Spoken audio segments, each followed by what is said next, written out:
বিসমিল্লাহির রহমানির রহিম। Medical admission question solving ক্লাসে সকলকে স্বাগতম।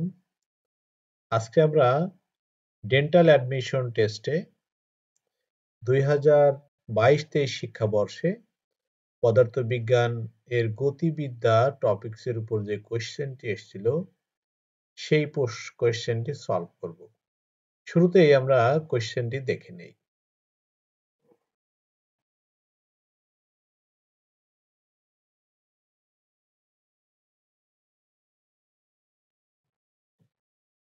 টোয়েন্টি ms ইনভার্স বেগে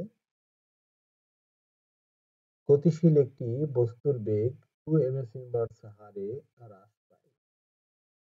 থেমে যাওয়ার আগে বস্তুটি কত দূরত্ব অতিক্রম করবে? প্রশ্নটি এসছে বিডিএস 2022-23 শিক্ষাবর্ষে। ওকে, তো আমরা বুঝে নিই ঘটনাটা কি। আমরা একটা ফিগারাইজেশন করি। ধরি এ বিন্দুতে একটা বস্তু আছে। তো বস্তুটির আদিবেগ ভি নট, আদি অবস্থান x1।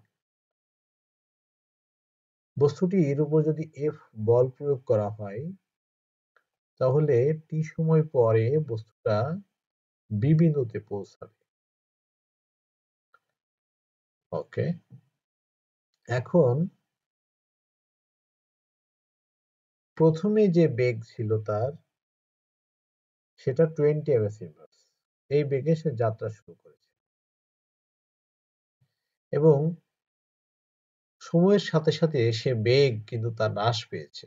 2 ms ইনভার্স হারে বেগ কি হয়েছে? হ্রাস পেয়েছে। যেহেতু বেগের পরিবর্তন হয়েছে তাহলে সেখানে একটা ত্বরণ সৃষ্টি হয়েছে এ, এবং বি বিন্দু যখন বস্তু থেমে যাবে তখন তার শেষ বেগটা কিন্তু হয়ে যাবে কত? 0। তো এই যে থেমে যাওয়ার আগ পর্যন্ত সে যে দূরত্বটুকু অতিক্রম করেছে সেই দূরত্বটুকুই হচ্ছে আমাদের এই প্রশ্নের উদ্দেশ্য। তো এই কোশ্চেনটি সলভ করার জন্য শুরুতে আমরা এখানে ডেটা গুলো লিখে নিই। আমাদের দেওয়া আছে আদিবেগ, দেওয়া আছে ইনিশিয়াল ভেলোসিটি যাকে বলি আমরা। আদিবেগকে আমরা ভি নট দিয়ে প্রকাশ করি। V nought equal 20 ms inverse.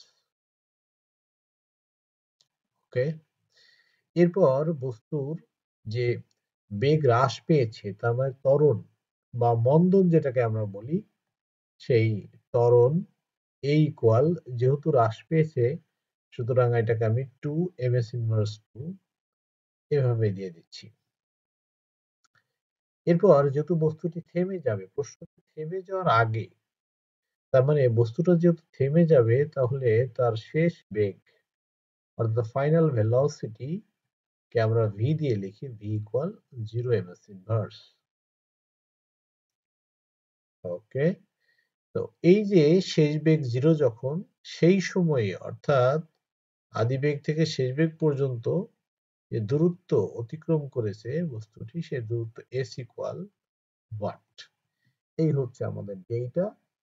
আর এই কোশ্চেনটা সলভ করার জন্য আমাদের যে ফর্মুলাগুলো লাগবে, ফর্মুলাটি লাগবে সেগুলো হচ্ছে এই ডেটা থেকে আমরা ফর্মুলা পেয়ে যাব। আমাদের এখানে আছে ভি নট, এ, ভি এবং এস।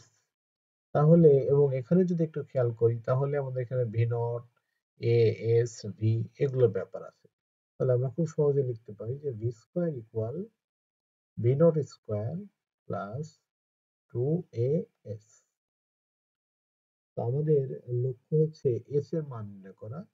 তো শেষ বেগ যেহেতু 0, 0 স্কোয়ার, আমরা শেষ বেগ এর ভ্যালু ইনপুট করলাম। ভি নট এর ভ্যালু হচ্ছে 20, 20 স্কোয়ার প্লাস 2 ইন্টু এর ভ্যালু হচ্ছে আমাদের -2 এবং এস আমরা রেখে দিলাম এস।